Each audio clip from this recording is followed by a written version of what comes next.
All right, so this SharePoint installation was successful. So now I'm just going to click Finish here and click Start, and then go to SharePoint Central Administration. If you don't see there on the list, just look for SharePoint or just type SharePoint Central Administration. That should, yeah. Okay, so actually I wasn't really supposed to open it. So you can see that because the installation is now complete, a browser is open and the central administration is also open as well. There's this pop-up window where you're asked if you want to participate in the customer experience improvement for SharePoint. You can if you want to, or I would just say no. I mean, this is a demo environment, and I'll click on the OK button. Now, SharePoint essentially is done. Technically, SharePoint is done, installation is completed. However, there is a few things that SharePoint uses to function. Well, a few additional services that SharePoint uses, they're called service applications. So if I click on application management and I go to manage service applications, you can see we only just have two. And technically, there's quite a lot of them. These are all the service applications. Example would be things like business data connectivity services for accessing data outside of SharePoint, performance point services for building dashboard, project server automations for project management, search services. So all of these things will need to be created manually in a production environment. But what we usually do is in a dev environment, we can create all of them all at once. So if I go to Configuration Manager, I can launch that farm configuration again, and you would remember this was where we were after the installation was completed. So I can just start the wizard. So what's going to happen now is that each and every single one of these services or service applications will be created and added as an additional service to SharePoint to extend SharePoint functionality. And they each require an account to run them. So you can create an account to run them, or you can just use an existing account. And like I said, this is a demo environment, so I'll just use an existing account as well. So if there's anything additional that you want to add, you can certainly add them here. But for now, we're just going to leave this because we can always go back and add more things if we want to. And then we click on the next button. And this usually takes quite a while. I mean, because we have about 13 different service applications that will need to be created. And each of them will take an average of about 20-25 seconds to create. So in about 4 to 5 minutes, all the service applications should be created. And I'll pause the video here. And then once the service applications are created, and I'll come back and I'll show you each and every single one of the items that are created as well. So once we have the service application, then we can create a team site. Remember, SharePoint is a collaboration platform. And all the collaborations happens on sites, and there are different types of site templates that is provided by SharePoint. So the most popular one is team sites, and that's where you can share documents, you can share files, you can create specific applications, you can do all kinds of things there as well. And then I guess once I finish with this video, I'm going to start a new series where I'll show you guys how to use SharePoint. So, you know, the list, the libraries, the site collections, the security, the permissions, the administration, general SharePoint power user things that a lot of people do on SharePoint, and hopefully take it up a notch and look at a few other development capability that SharePoint does provide as well. Yep. So we'll wait for the service application to be provisioned, and then once it's done, we will create a web application and we'll create a site collections and with a site template of type team sites. And then I will go to the site and I'll show you what the SharePoint site looks like. All right, so it looks like the service application is created. SharePoint is now asking us to create a site collections. You can skip this process and you can always come back to it. But I'm not going to skip it. I'm just going to create one. And this will be the location of the site collection. It'll just be that URL. So if you copy that, you'll be able to just paste it in the browser and access the site collection. So I'm just going to call this corporate site. So corporate team site for collaboration And then I'm going to choose the team site. So these are all the different templates that you can choose for the site: team site classic, team sites, blog, developer sites, and then you have different categories. These are all the enterprise search, enterprise site template, the publishing site templates, and the custom. So I'm going to choose the team sites, and I'm going to click on the OK button. And this usually doesn't take long. So in a matter of minute, we should have a team site ready to go as well. All right, so this is actually going to be the conclusion of this series, where we install SharePoint environment in the cloud for production, for development, or for training, or just for demo purposes, simply put.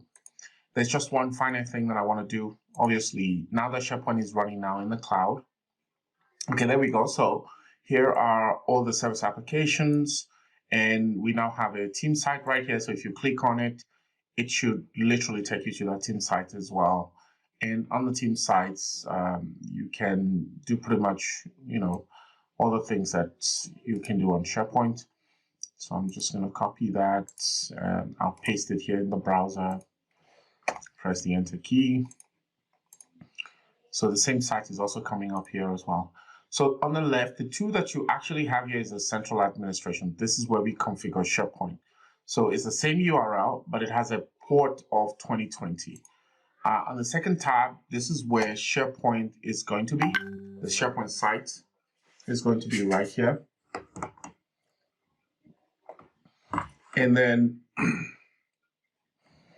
and that's what a SharePoint site looks like, basically. So what I will do is, like I mentioned, I'm going to come back and show you guys how to sort of play around on SharePoint. You can see, you can upload documents here. You can look at pages. You can edit pages. There's a lot of stuff that you can do on SharePoint that I will sort of show you there as well. So the one final thing I think that I just want to take you guys through is, how do I access this SharePoint site outside of the VM? So you don't want to every time having to log into the VM to access SharePoint. So what I'm going to do here is I'm simply just going to go back to, okay, so this is our portal Azure. It looks like we haven't accessed it in a while, so it's expired, and I just need to re-log into it. And so when you see the SharePoint site, is because I am in a remote desktop session to the virtual machine in the cloud. But when you come in here in the portal azure.com, you will see that you have a virtual machine, and that virtual machine here has it's currently running, and it has SharePoint installed on it. I always have to select my subscription. You might not have to do the same. So there's the virtual machine now. So what I want to do is that when I click on the virtual machine, it shows me that this virtual machine server can be reached on this address, right? So if I just copy that IP address and I go to the browser and I paste and go and I press the Enter key, look at that. It should just ask me for my username, SharePoint admin, and then I'll put the password there as well. Okay. And then when I punch in the password, the same SharePoint site that you can see inside the virtual machine right here is going to show up right here outside the virtual machine as well. So the reason why you're also able to see it is because we enable ports 80, which is the port for HTTP. So that's why we're able to access the SharePoint site. So just one more thing, if you don't want to be able to, it's kind of a bit daunting to have to type the IP address all the time to be able to access the SharePoint site. I mean, it's really not a problem if it works. So many of you can just bookmark it and then, you'll be able to access it. However, you do have the ability to configure DNS, so you have a fully qualified domain name that you can use to access that SharePoint server. To do that, you go to VMs. In VMs, you click on your virtual machine. You can see that your virtual machine has a public IP address, which is the same, and you have this thing called DNS here as well. So I'll click on the DNS, and when you click on the DNS, it's going to take you to a blade where you can specify either you want a static IP address or dynamic IP address. So currently I'm using dynamic IP address for this machine. And the interesting thing about that is if I shut down this virtual machine and I restart it late, maybe tomorrow, I might get a completely different IP address. So you wouldn't be able to access the SharePoint site using that IP address. So I can also specify a static IP address, but I like to just keep it dynamic. And then what I do want to do, however, is I want to create an alias that would get me to this IP address. So all you need to do is just click on alias record, and it'll, whatever the record name you create, it'll just append it to this fully qualified name, and that will be the URL for accessing SharePoint. So click on the alias, and I will just call this, I'll call it SP for SharePoint. Okay, let's say SPS, SharePoint service. Contains one character, you may not input consecutive dots.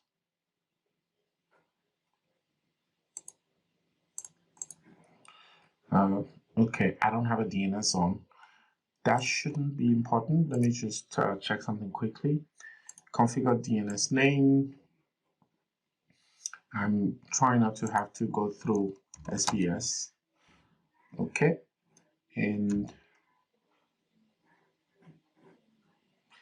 it looks like DNS name not available. So let's say SharePoint server. Okay. All right, so it looks like that is available. So I'm not going to use the aliases. So here, so the fully qualified name for this SharePoint will be whatever that name is plus that information right there. So, but you do need to save this if you want these changes to be effected. So, so you can see saving public IP address. And as soon as that is done, I will then be able to now go to that URL, type SharePoint server dot and then I can paste that fully qualified name, and then when I press the enter key this time around, I will still be able to access the same SharePoint environment.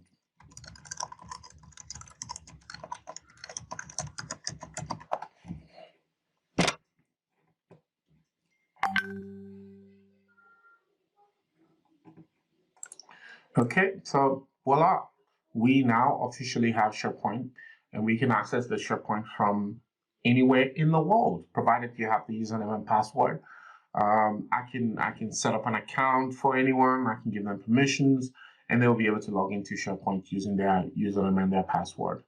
So that's it for the SharePoint installation. I think in the next couple of videos, I'm going to start off by taking you guys through what SharePoint is, what capability it has, and also some of the things that you can do on SharePoint as well. So yeah, subscribe to my channel and give a like if you like the video. And when I release new videos, you will get a notification in your email, and you can always come right back to it as well. So yeah, thank you guys for watching, and then I'll see you in the next video.